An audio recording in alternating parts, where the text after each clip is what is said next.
everyone. Ariel Adams here with the Superlative podcast. Please listen to our other program, aBlogtoWatch Weekly, where we talk about the latest watch news and reviews. Today on Superlative, my guest is Lenny. He is a TAG Heuer ambassador and a decorated professional surfer. I guess it sounds like you're a soldier. But Kai, welcome.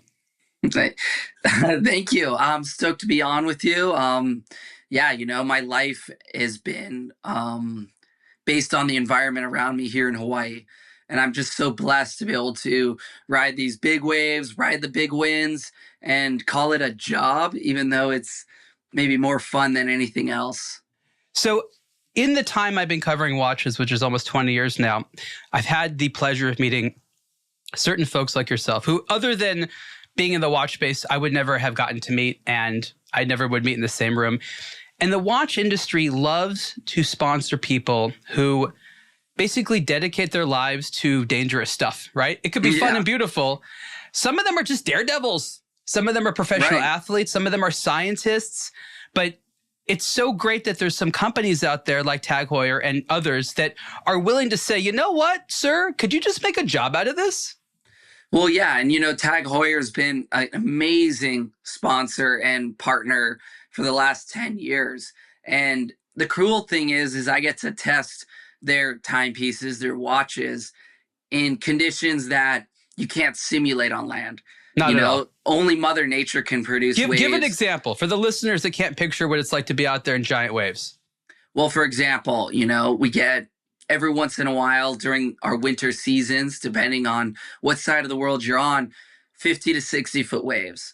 And the pressure that is involved when you're under those waves, so powerful it can blow your eardrums out if you don't clear quick enough. And it's really intense. There's almost nothing that I wear that can handle the force of nature except for my TAG Heuer Aqua Racer. And So you've had gear break? Oh, yeah, all the time. Like I've come up with jerseys ripped. I mean, think about it. When you fall on a big wave, it's basically like being a rag doll underwater. You're in the jaws of a big dog and you're getting shaken violently. So all it does is wind my watch up. So I can have I don't have to move and it'll keep ticking. But I've literally come up with ripped jerseys, broken equipment. I've been broken myself. I've even come up with black eyes and stuff. And that's the price for the ultimate ride. I mean, the ultimate price is not coming up. Yeah. But it's a cool dangerous sport. Oh, it's super dangerous. But at the same time, if you know how to train right and you read the room and you, take a calculated risk, there's no reason why you can't come home every single time. But it's kind of when you go reckless abandon that, you leave things up to chance a little bit more. And that's what's made sort of my timepieces that I've gotten from TAG over the last 10 years so exceptionally special, because there's a lot of memories ingrained into it. They're almost like family heirlooms at this point. Like, I remember when I rode this 80-foot wave off the coast of Maui, or I rode this wave off the coast of Portugal at Nazaré. There's just there's adventure that's tied to it. And so every season that I do get a new timepiece, it's like, I get to make new memories with it. Yeah, and that's awesome. But I think it's important to say that surfing is an activity that even if you weren't a Lenny and had a sponsorship and a nice watch, this is an activity that requires a timepiece of some type, right? Like this is a watch sport. Oh yeah, no, I mean watches, timing, it's all about timing. And most people go in the water to forget time. And that is one of the outlets that surfing has that is so special, because you could go in the water and then when you come out feel like a completely different person. So in some sort of way, it's time travel. We talk about getting in the barrel, which is like when the wave curls over and you're riding inside the wave. That in itself it feels like time slows down. And so whether time's speeding up or slowing down on a professional level, if you're trying to compete for world championships, or if you're trying to ride the biggest waves in the world, you need to be able to time it. And the ocean is very consistent in its intervals between each wave. So I could tell you by looking at the buoys that are placed miles and miles offshore the island when a wave of the biggest size will arrive. Okay, at 1:05, it's going to be the biggest wave of the day. And it's all based on timing. So I like to have a timepiece on my wrist because I can always kind of keep track of exactly when something is about to happen. So I got to talk a little bit my own history here because I'm, of course, trying to relate and think about it. And I am not a surfer. I'll say that. I've never been athletic enough to stand up on a board, though I love boogie boarding ever since I was a young kid, and I still do it today as an adult. Yeah, awesome. I grew up here in Los Angeles. You're from Hawaii, so you're kind of like, I have to say, like a surfer stereotype. Like you grew up there, you surfed as a kid, your parents were, and you're like a world championship, right? Like I love it. Yeah.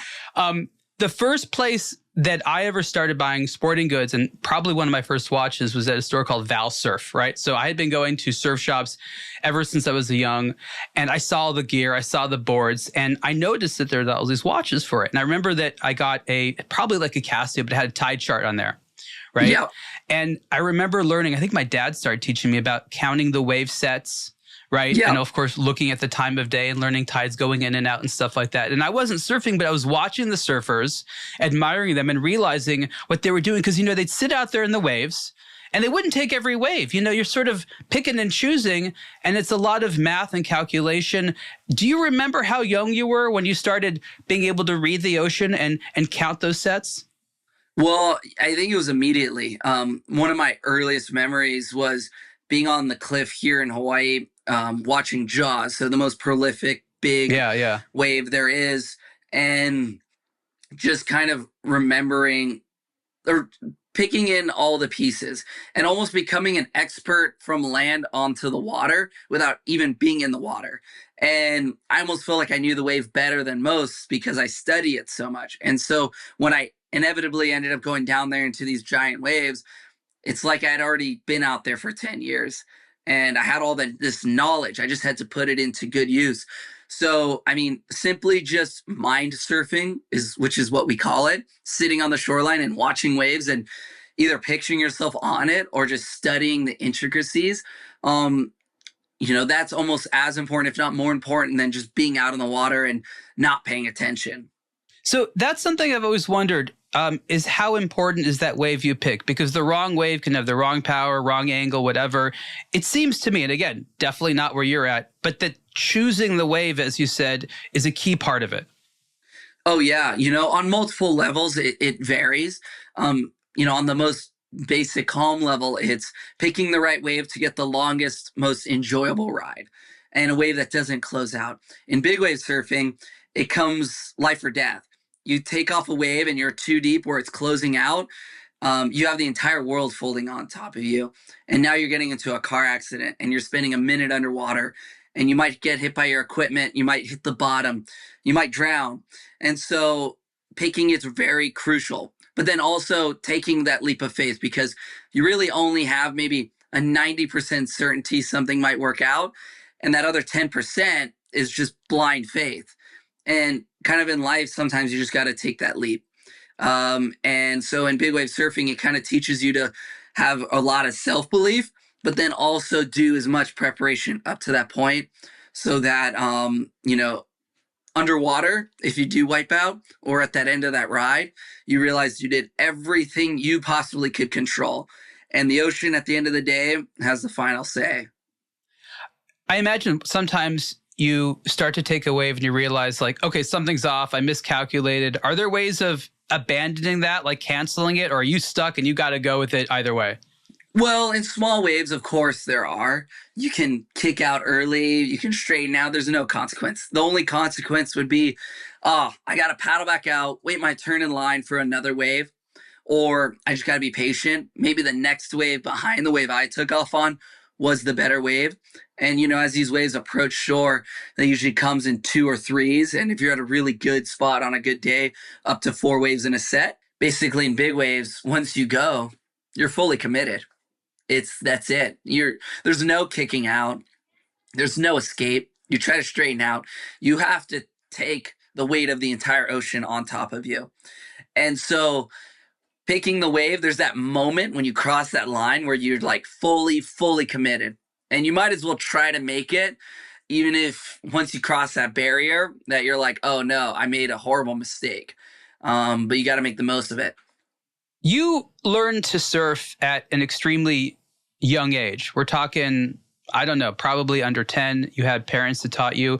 What was that like? Were there other kids out there? Was it mostly adults? I'm just wondering if you remember back then, and was that a common thing for kids to do, or were you sort of a unique individual? Well, I think when I was growing up, there was kids for sure, but there was a lot less. There was really very few kids that did everything that I did. And now I didn't just focus on one form of surfing, which would be riding a traditional surfboard with a pointy nose. I took on a lot of other sports like windsurfing, kite surfing, wind-oriented sports since the island of Maui has strong wind. Also, I gravitated towards really big waves, which very few kids, I think, in the world really wanted to do. And so it was unique in that sense. There's a lot more kids now. There's a lot more opportunity to get out there and do it. I think before it was still being figured out, it was still being pioneered. And, it was commonly thought that this was like maybe more dangerous than it in fact actually is. While it's still dangerous, still today, there's a lot of safety measures now with rescue jet skis, with inflation vests, with impact suits, with just knowledge of surviving situations. And so I was just a product of my environment, and I kind of like hung with the adults. I saw what they were doing, and I just wanted to be like them. And I saw my path, and it was different than most kids choose. So you mentioned that when you were young, you were compelled by the big waves. Most people didn't want to do that. And I'm just curious, you knew that they were dangerous.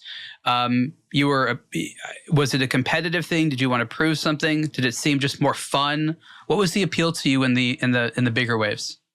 Well, where I grew up, just down the street, is this place called Pe'ahi, which in Hawaiian means the beacon, or to be called, but the rest of the world knows it as Jaws. And at the time, it's the Mount Everest of big wave surfing. Oh, wow. So it's sort of right in your neighborhood. Right in my neighborhood. Well, 15 minutes down the road. And it's one of those things that if you stare at Mount Everest long enough and it's in your backyard, eventually you got to try to go climb it. Maybe you only climb it once and you're like, I don't want to do it. But I climbed that mountain and I realized, wow, this is something I really enjoy doing. And it's not something that's easily accessible every single day. It only happens in the winter months. There are very few days where it actually gets really big. And so you only have a handful of days per year. And so that's what makes it unique and special. And I think if you consistently did it, you'd probably not be around today. It's too dangerous. I remember I had a friend a long time ago who was a journalist that covered surf events. And I learned that, and again, correct me if I'm wrong, but like surfing as a sport is the most weather reliant sport there is. Oh yeah. It's really hard to make it mainstream for that reason, because I can't tell you the next day it's going to be good. Yeah, you can't be like Thursday at 2 p.m. surf championships. Like you have no idea, baby. I guess you can't schedule it. Yeah. We have a good idea with forecasting, but it's still like pretending to know the future a little bit. You're like, I think it'll be good at this time on this day. Can't be live televised. No, it's not like, okay, roll the commercials. Okay, we're back. Play is on. It's the ocean has a mind of its own. And that's, I think, what makes it nice is it really is outside of society's bubble. And you step out of society's bubble and you connect with nature on a deeper level. And while we can do competitions, there is a waiting period of 2 weeks, and you only need 3 days to run the event.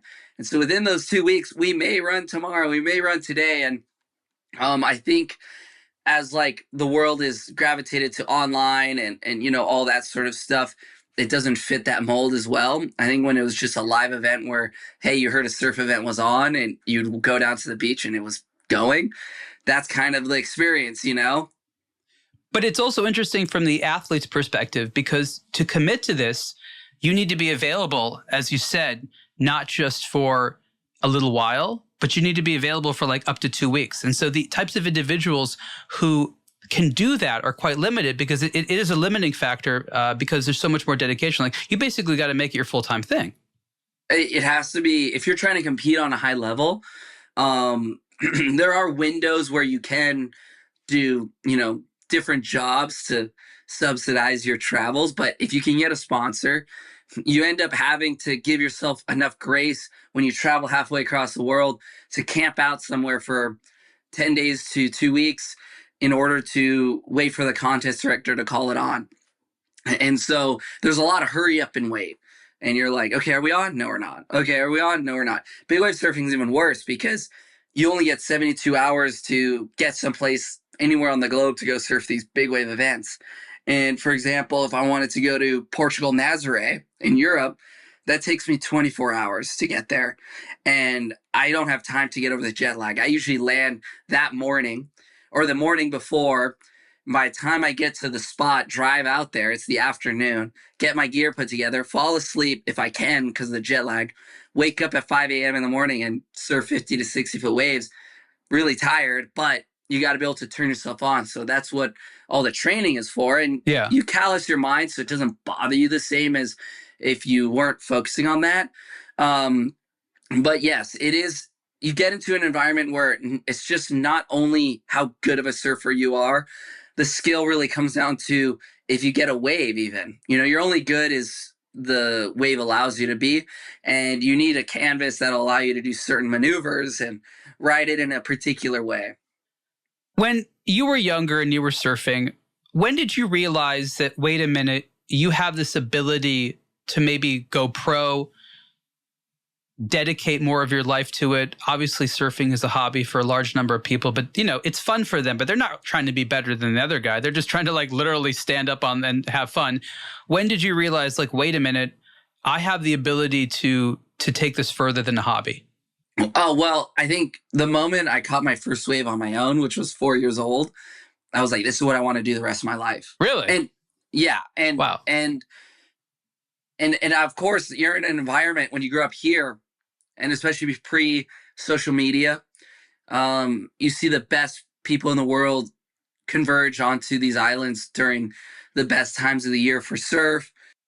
It's just natural to want to be that, your environment. I became a product of my environment, really. And so I always wanted to be a professional surfer. I think everyone does, and some unfortunately don't make it. Some do. I was fortunate to make it work and kind of approached it from a creative angle, which is doing all these sports, riding big waves, competing, but then also creating films and different content like that as it evolved into social media. And so I've been able to make each wave now, the different waves of time, trying to adjust and adapt. And it's still working, and I'm going to try to ride it as long as I can. But, there may come a day where I have to change it up and do something else. But until then, I'm living my passion. I'm really loving what I do. I think that's such an important point to make, is that for you and others like you in the space, the high risk nature of your job is something that most people don't quite appreciate. It's not just a matter of juggling, all the performances and competitions with the various types of needs of the sponsors. That's a key part of the job. But there's also the risk that I might not be able to do this, or I may no longer be good at it, or something might happen. You don't know when your time is up. Everyone knows sort of it's there. And like you said, you ride it as long as you can. But as sort of a career prospect, it's extremely high risk in that regard. Yeah, I mean, it's really high risk because one injury could be a career ender, and it's happened to many guys. Yeah. Also, every time I step in the water when the waves are really big and in conditions that people seem to care about, you may never come home, and people haven't come home. And I train and I focus and I calculate what I'm going to do so I can always, obviously return home. But I mean, and can you imagine having a job where you're you constantly feel like your life could be threatened? At any point I might die.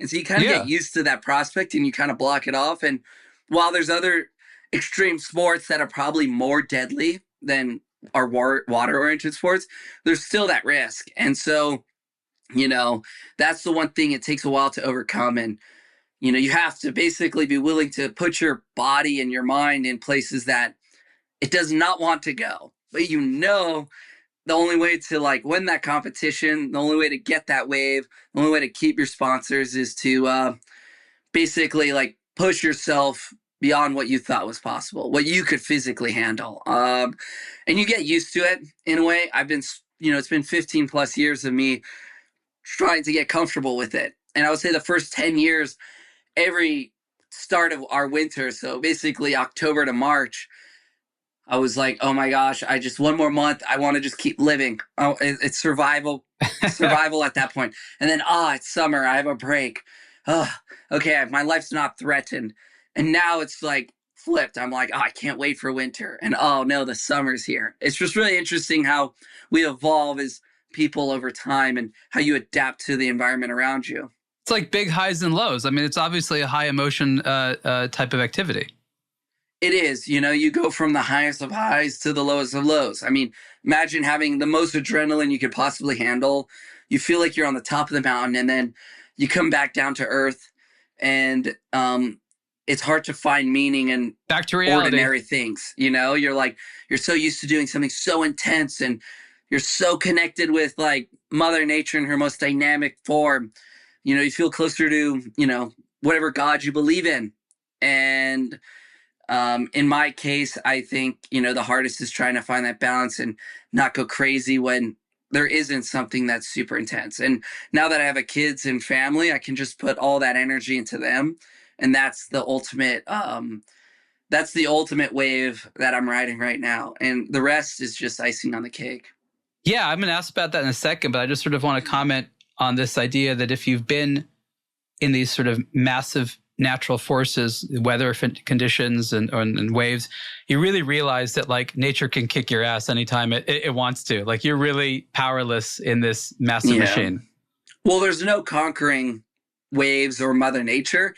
You're just simply riding alongside it for a little bit and hoping to get away with it. So parenthood presents an interesting paradox to your situation. On the one hand, the moment you have children, I have children as well, your self-preservation instinct goes up. You're like, I got to be around for these kids. But at the same time, there's a new, I call it fire under your ass, which is about being a provider. So you mentioned something interesting. You're like, the sponsors need me to do it.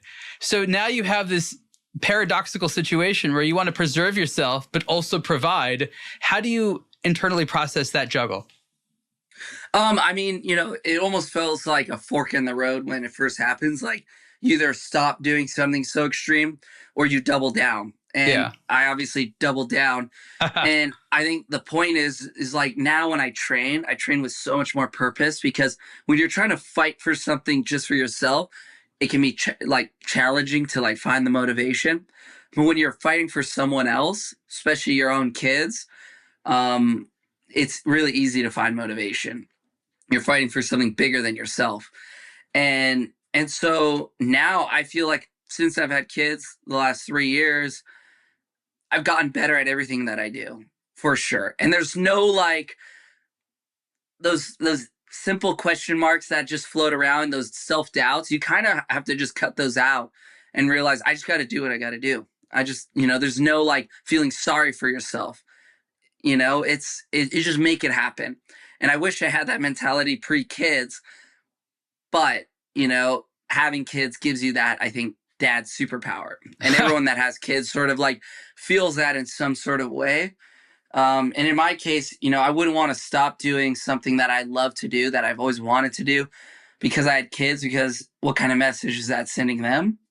And I just want them to, maybe one day be proud of what I do. But as of right now, I'm just ordinary dad. And I don't know if they realize that, what I do is that, particularly special. I mean, I've seen that when there's children of important people, celebrities, world leaders, whatever, until the children are adults, they basically just have normal childhoods. They might notice something's off, but the relationship with the parents isn't different than anyone else's relationship with their parents. No, absolutely not. I think, I try to take my focus and my dedication to my own craft. And when I am at home with the kids, I try to put that same energy as if I was trying to win a world championship, but it's in raising my kids. And it's also learning about how to let go too. I think the art of being really good at what you do is at a certain point letting go and not trying to control all the forces. And with kids, you can't control the forces. They have a mind of their own. They go through their, different peaks and valleys as they age. And, a lot of times the best thing you can do is let them make little mistakes so they can learn from them. But I think the most important thing as a father that I've learned is simply showing up and being attentive. That is Yeah, the biggest thing. I agree. There's no magic sauce. It's not like, well, all my knowledge, I can make them better surfers. It's not even that. It's like, okay, hey, I'm here. Like, you want to do a puzzle? Should we read a book? And just knowing that I'm always floating around. And like, if they need dad, he's here. I think a lot of parents make the mistake that they have a one-way relationship with their kids. So like, I have to tell them things all the time. I have to educate them, but they don't actively listen, or they often dismiss what the kids are saying. And that's not a good idea. Let the kids be who they are. Let them make their mistakes. Let them express themselves. Take them where they're at rather than where you want them to be. Yeah, for sure. Because each kid's obviously, as we know, so unique. And they all have different ideas of the future, like what they want to do. And for me, I think it's like, again, it goes back to less is more. Just being present, and being present in the sense like, yeah, I'm physically there, but actually like listening to them. It really teaches you to look inward a little bit. And so, yeah, I don't need to like be a teacher to them all the time. I think that's not the point. If you're always being told what to do, you're not going to be thinking for yourself. And I've learned that the hard way, because in surfing, when you're out on the water, there's not always somebody there to tell you what to do. You really just got to figure it out. So in that way, the ocean's been the ultimate teacher for me as well. Besides having great parents myself, you learn a lot from the water that you can bring onto land. Do you remember some of the key statements or lessons that your parents gave you about surfing early on? Never turn your back on the ocean. I mean, that was like a pretty simple one. Okay. And also, I mean, here in Hawaii, we live in some different dynamics, some really intense surf. So if you ever get stuck in the current, go with the flow, go out with it, don't fight it, and then just swim to the side out of it and let the waves push you back to shore. You want to go with the flow. And I think, it's sort of like a river. A river. People panic and fight it. Yeah. And you just got to let it take you. And you go through the bends, and then you use that energy momentum to get where you want. And so I always think about that on the larger scope. If I feel like I've been working on a project outside of surfing, if it's not going the way I want it to go, I just got to ride it out a little bit, and then it'll come back to me.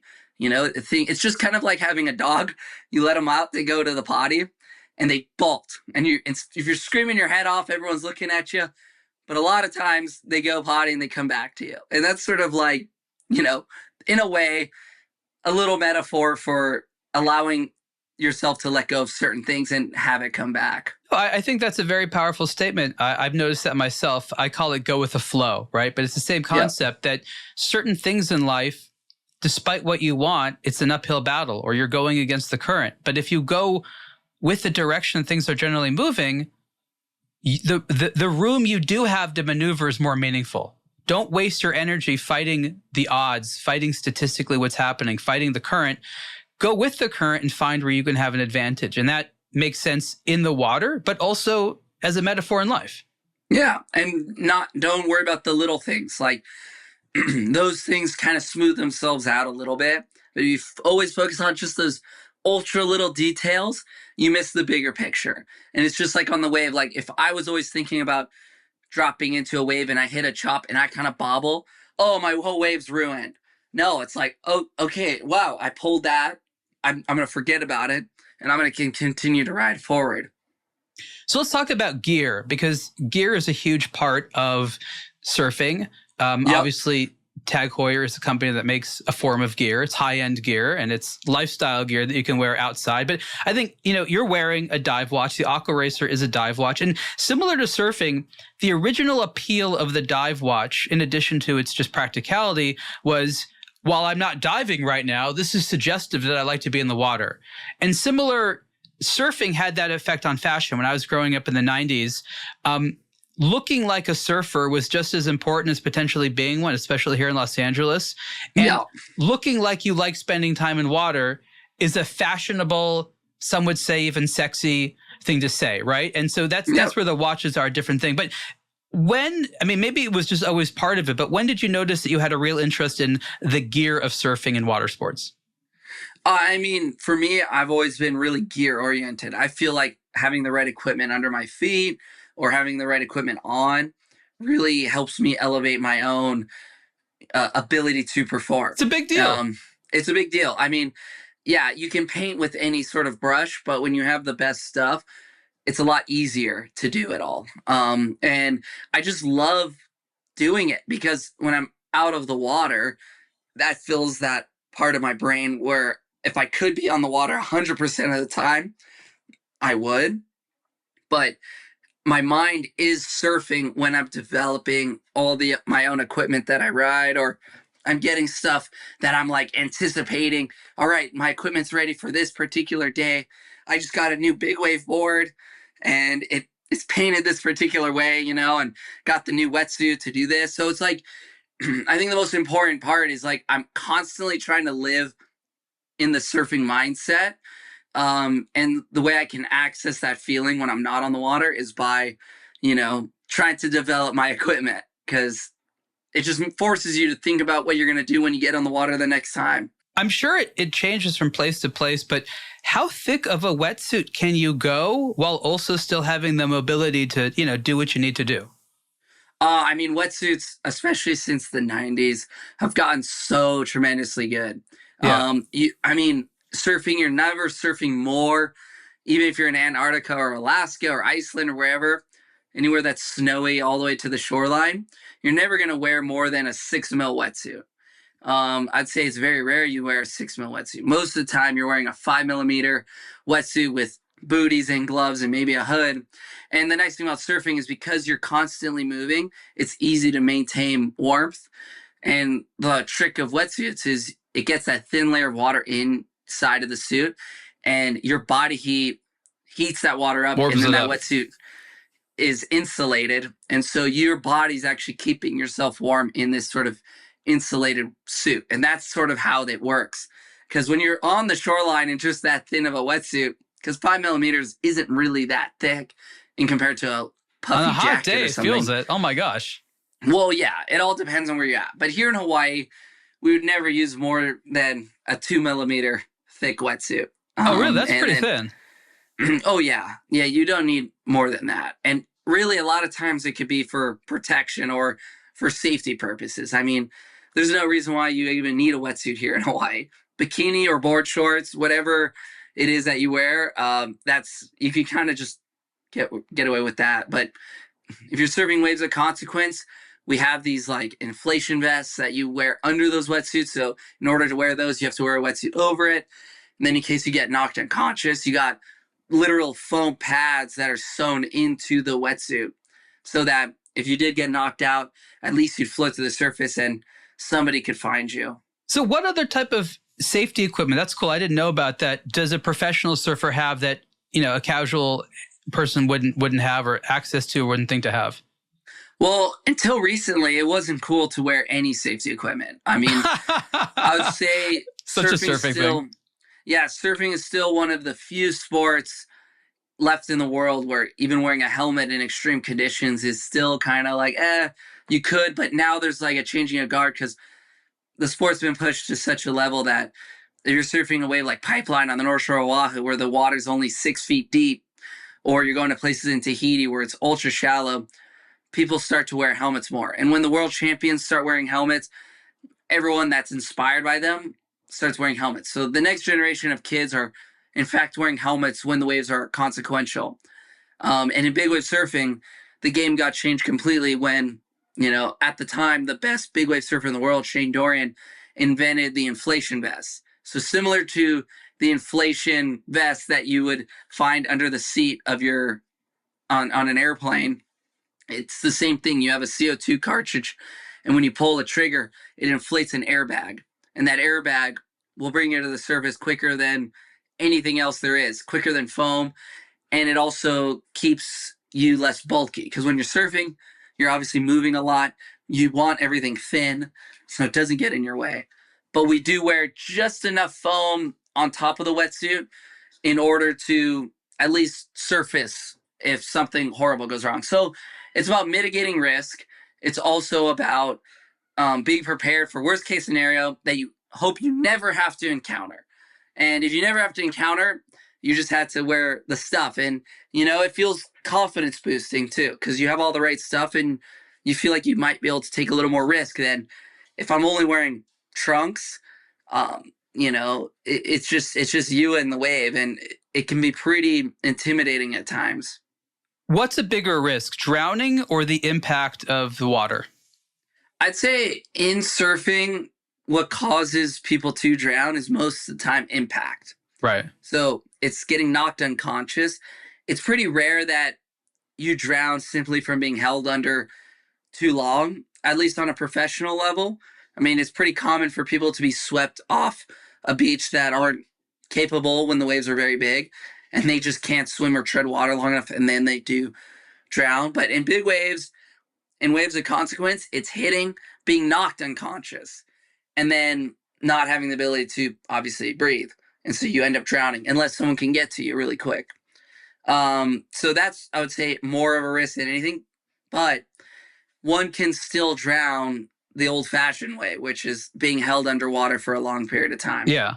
Yeah. And I've never seen any breathing equipment or anything like that. It's you and holding your breath. Yeah. I mean, you're really not underwater long enough to need something like that.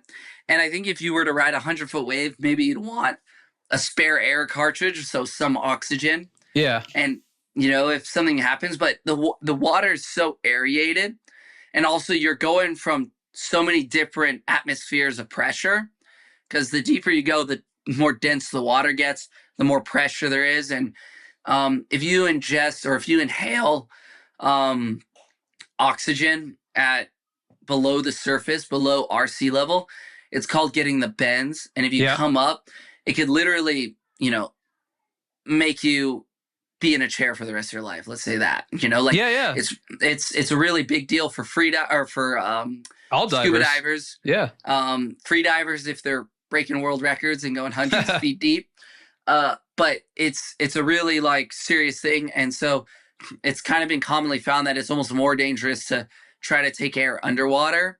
And also you're getting flipped around like a rag doll. There's no way you really to orientate yourself. Yeah. You can't really grab anything. I mean, the only thing you might be able to grab is that cord to inflate your airbag. And that it's going to bring you to the surface. No matter what, you're coming to the surface. So you don't have to really worry about it too much, I think. I've always been curious about communication. Most professional sports, the athlete is often hooked up to something where they can chat with someone somewhere else, especially drivers and things like that. Of course, not all sports. Are you out there on your own, or do you have a radio and someone talks to you and things like that? Well, so it's just really interesting. Within big wave riding, there is a lot of chatter on the radio. When you're surfing, not as much, only because you're trying to, you don't want to carry all that. And also, unless you have a perfect line of sight, a radio doesn't work, because if you go underwater, that signal's cut immediately. There's no technology that's for the public yet. I know it exists, but we don't military stuff. Yeah. For sure. We don't have that access to get a signal that's always constantly. And it's not like you'd be listening or talking to anybody when you're, a few leagues underwater. But I just recently got a new pair of audio equipment where I can communicate within my helmet. So very Formula One, and I could give feedback, or I could be essentially coaching my jet ski driver who's towing me in where to go and what to do. I also have a spotter that's up on the cliff. That's like a 250-foot cliff above the waves. And they basically be like, okay, the third wave in the set's the best one. Don't go on this one. Or, hey, so-and-so is down. Go in on the jet ski and pick him up. So communication is the last, I'd say, frontier in surfing to make it, I would say, on a broadcast level, extremely interesting. I mean, the most interesting thing about Formula One is the drivers talking to one another and talking to their engineer. For most people that aren't into the sport itself, that's the most interesting part. And I think surfing, if there's a way to make a low impact mic, you'd find these competitions to be much more exciting. But within our own big wave community, yes, we're always communicating via radios. And now we're going hands-free, and it's not even push to talk. It's just talking to the mic, hear perfect. That's awesome, and I'm sure you love seeing the evolution of the tech, things like that. I wanted to ask. So you have this great roster of sponsors and things like that. How often do they actively solicit you for product information? How often do they take your advice? Actually, I'm just curious what that part of the relationship is often like. Well, before I sign on to any sponsor, you really lay the ground rules of like, well, there's the contracts of your obligations. Hey, Sure. can you be here at this time? Can you do this? And, that can be a lot of work, but it's the ultimate, it's an easy thing to do to be able to do what you love 100%, or at least 80% of your time is spent doing what you want to do. And I'm always trying to give feedback. And a lot of my sponsors like TAG Heuer, they're very receptive. And there's really very few things I can get feedback that's beyond just aesthetics, because they're so strong. I mean, we've worked a lot on the rubber bands that they have for the watch. I'm wearing a metal one right now because that's kind of my lifestyle choice. But when I'm in the water, I use a rubber one just because it can bend and move a little bit more. There's a little more freedom. Yeah. Rubber strap is always better in water. Bracelet slides around a lot. Otherwise, it's too tight. Yeah, exactly. And so making sure that they don't break, because the watches that I have lost, it's just been because the strap or the band has broken, not so much the watch itself is broken. Yeah. That's a weak point often. That's often the weakest point. And I think they figure if the watch is handling in conditions that I'm in, which is probably the most intense conditions they could put their watch in anywhere from anyone, then the normal person probably won't break their watch. So give some best practices. Anyone who wants to make a watch that's suitable for surfing, what's a list of a couple of things that the watches just have to be good at? Definitely not leaking, taking on water. Okay, water resistance. Water resistant. I mean, most watches claim to be, but most often than not, see, a lot of times water resistance tested like pressure, how deep can it go in the water? Is it just floating in the water? But imagine wiping out on a big wave. You basically have jets shooting off everywhere, jets of water going at 50 miles an hour underwater. It's just like explosions. And when that hits your watch, it's a high intense quick pressure. And so like on this particular one, I only have basically the dial here. That's the one spot it could sort of get into. If it's tightened, there's no way it's going to be able to penetrate. But often watches with a lot more buttons, can be penetrated. And so that's obviously numero uno. Okay. The second would be if you're dealing with a smartwatch, obviously you would want all these analytics, your heart rate, be able to check the forecast on your watch, be able to check how long you're out there, really like being able to time everything. I think on an aqua racer timepiece like this, what I like about it is it's just very simple. It's the bare minimum. When I rotate the dial, I can easily time 20 minutes and just know it's super accurate. And the watch face is contrasting enough so I can just look down and see briefly, okay, it's 12:02, for example. And, white on blue. And, I think aesthetics go a long way. You want to, when you have something that looks cool, you feel good. And when you feel good, you perform better. So I like to have stuff that looks really cool so I can perform better, feel better. It's a big part of it. It goes to your confidence and the perception of self you have. Absolutely. You hit the nail on the head. So TAG Heuer makes a smartwatch, and you mentioned smartwatches, and I was just curious if you had also experimented taking their smartwatch out into the waves. Yeah, so the new TAG Heuer Connected is unreal. What I really like about it is all the analytical data I can get from it. Because a lot of the feedback that I'm able to generate to develop new equipment to ride is based off of feel. And so while I think I know what I'm talking about, there's not like hard concrete data. So I can download an app onto that watch. I can know beyond just what I physically am feeling. Like, okay, my heart rate spiked here. Or, hey, I got to work on my cardio. Or my cardio looks really good, but and it looks like I'm taking a little bit too much time to transition between waves. I need to just be a little more efficient. I have to see my path in the water. It could be water speed as well. Like, wow, I actually went 40 miles an hour down a big wave. That's really interesting. And that all helps. But at the same time, it's just cool to be able to have access to all that and to be able to, like, before I even get to my phone to download the data, I can just quickly go through it.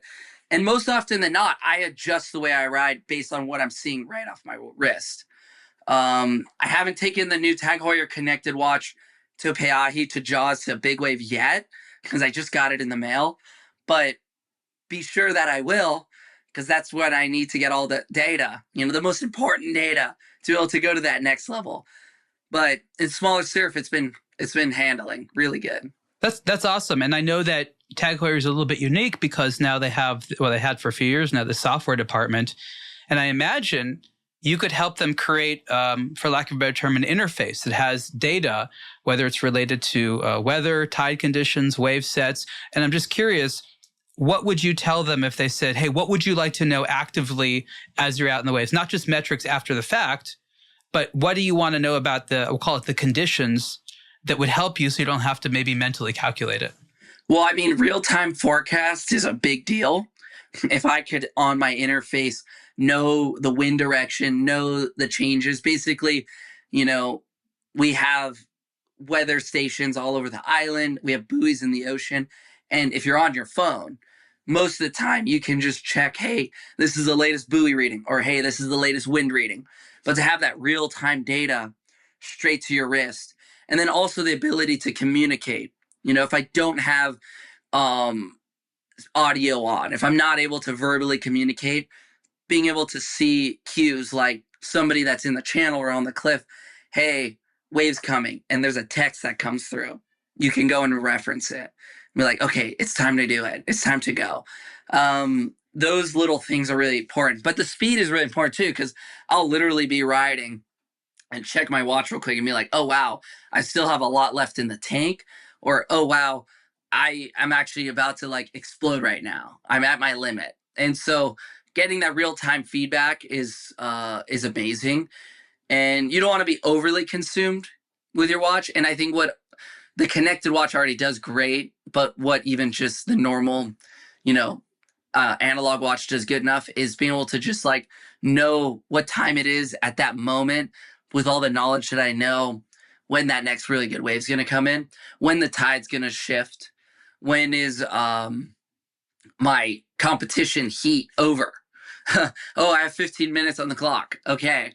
That's the most basic stuff. And sometimes the most basic stuff at the end of the day is the foundation for everything else. So you can kind of leave a lot of the other metrics for back on shore, and you can digest it then. And your mind can still be out in the water because of that.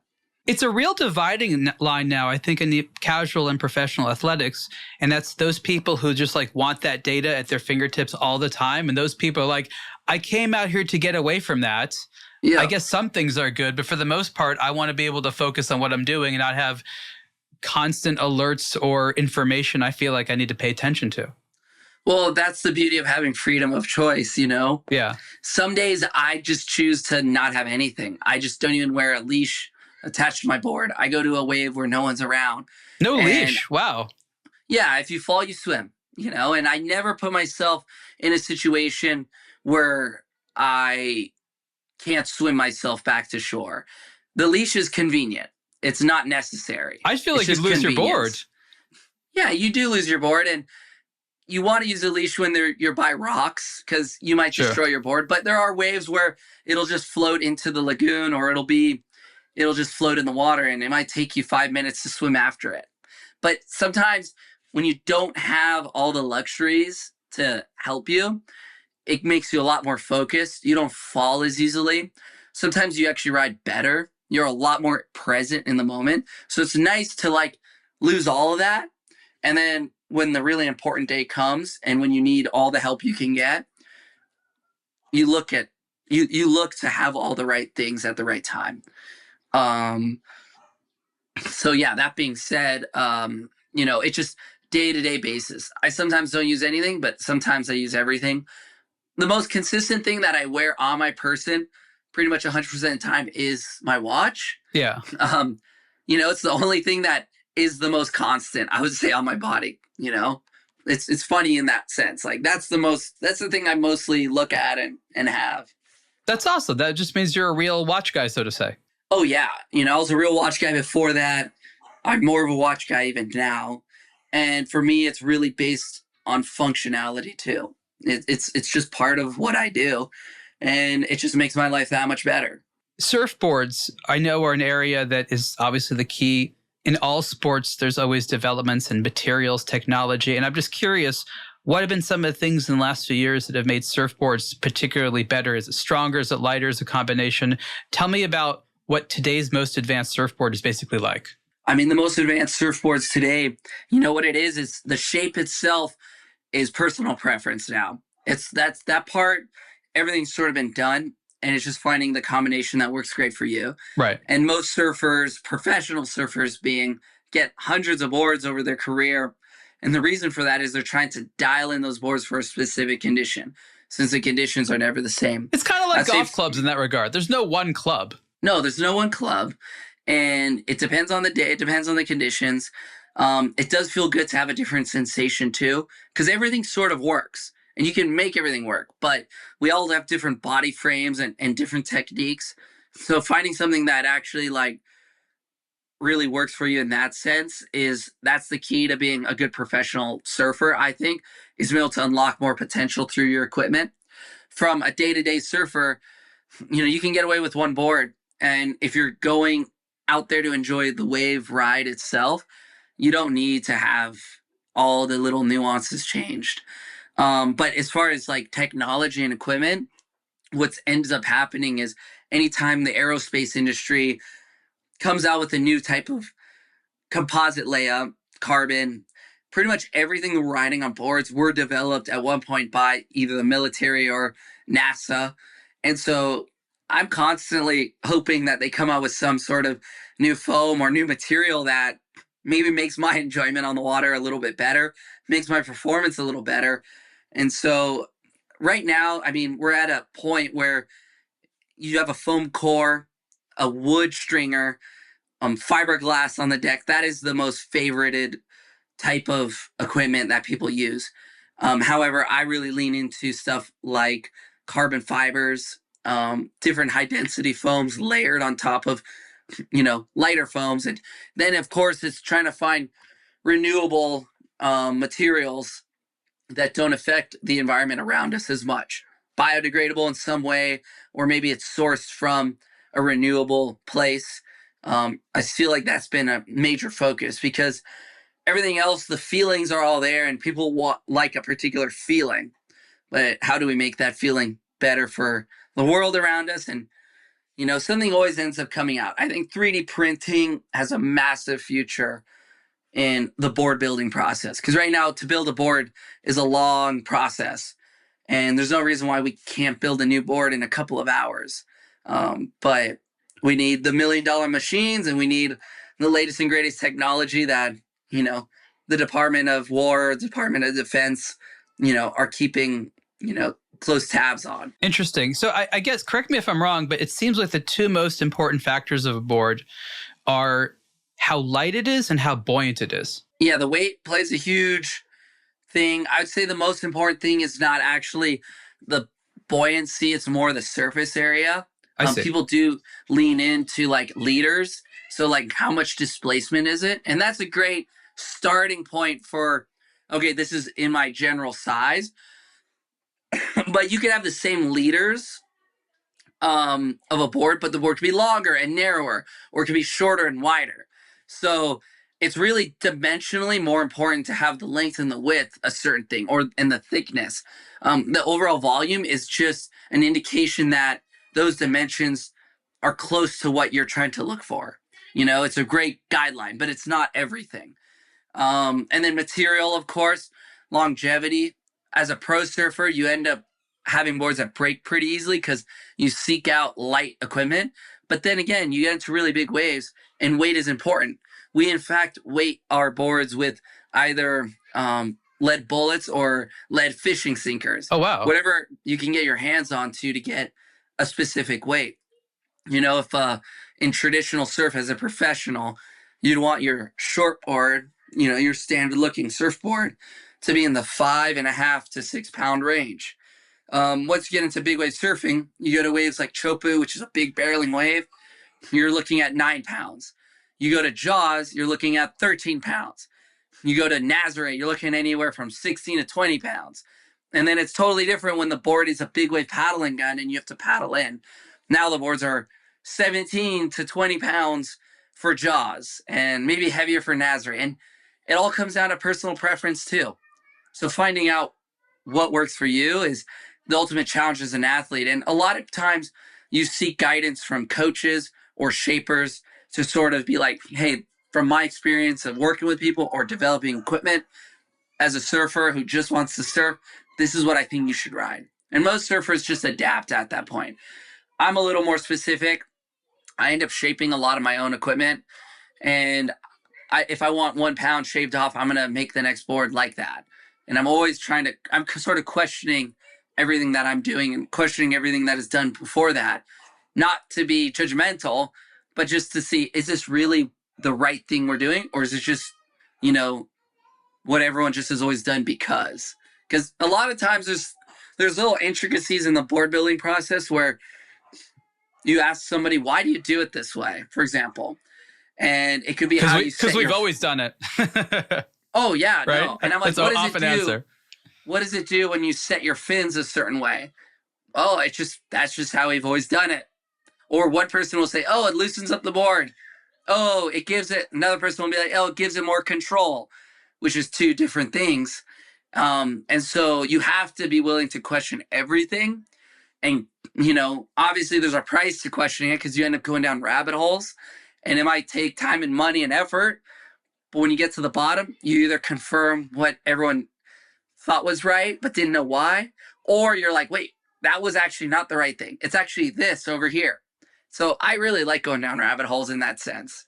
I love that. And that's a great segue. Sort of my last question that we have time for is with watch brands. Because watch brands are definitely guilty of that from time to time, doing the same thing for generations because that's the way it's been done. And maybe there's a better way. Maybe there isn't. They often don't want to tell, but if you push them, they'll try. And so I was just, curious in general, how does working with a brand like TAG Heuer as an ambassador compare to some of the other companies? They obviously, all these companies make different things, but compare a little bit because a big part of your profession is not just working with these companies, but interacting with them, going to their events, dealing with their management, their clients. Talk about how TAG Heuer compares to that very accomplished roster.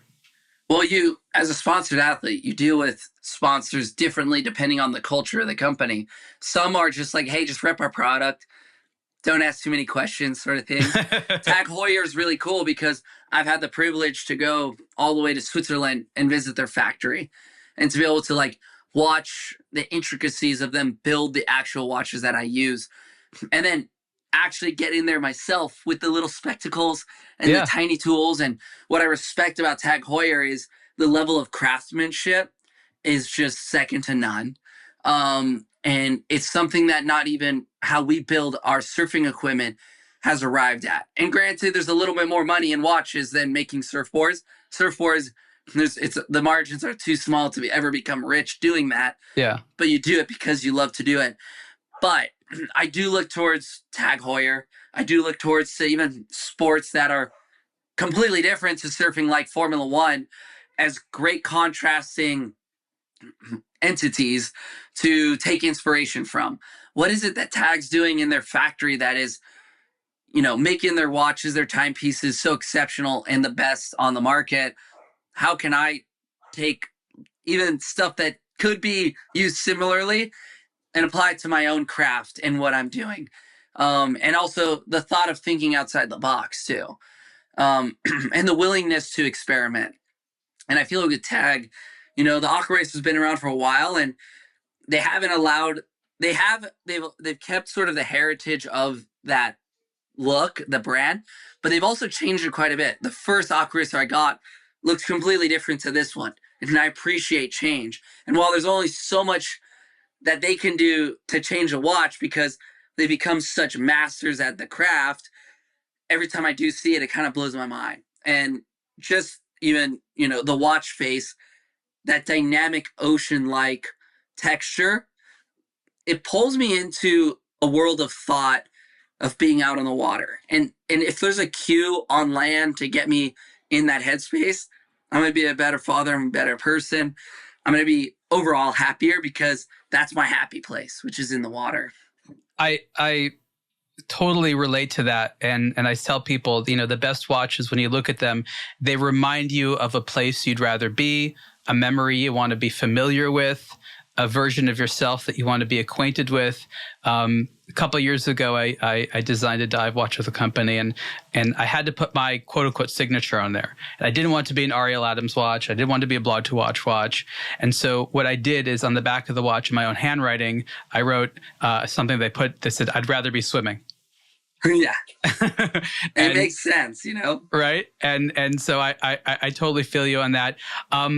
That's all the time we have. Kai, it's been absolutely a pleasure learning about you and the world of surfing in a way that I haven't quite understood. I encourage anyone to go out and look at some of your videos. They're awesome. For me, surfing is one of the most aesthetically pleasing sports to be a spectator of. The ocean, the intricate movement of the surfer spinning around and things like that. It's such a beautiful thing to watch. So thank you so much for dedicating your life to it. Thank you. This has been the Superlative podcast interview with TAG Heuer Ambassador Kai Lenny. Kai, thank you so much. Thank you, guys, and hope to see you all on the water.